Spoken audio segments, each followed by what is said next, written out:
नमस्कार, मैं सुभाष चंद्र बोस।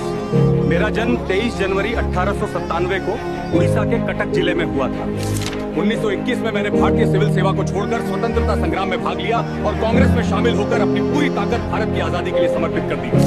1938 और 1939 में मुझे कांग्रेस का अध्यक्ष चुना गया, लेकिन गांधी के विचारों से असहमत होकर मैंने इस्तीफा दे दिया। मैं उनकी अहिंसात्मक नीतियों से सहमत नहीं था। फिर 1939 में ही मैंने फॉरवर्ड ब्लॉक की स्थापना की ताकि सभी भारतीयों को एकजुट कर हम स्वतंत्रता के लिए ज्यादा आक्रामक तरीके से संघर्ष कर सकें। 1941 में नाजी जर्मनी पहुंचा और 29 मई 1942 को मैंने जर्मनी में हिटलर से मुलाकात की, जहां मैंने भारत की स्वतंत्रता के लिए जर्मन समर्थन मांगा। 1943 में मैंने आजाद हिंद फौज की स्थापना की।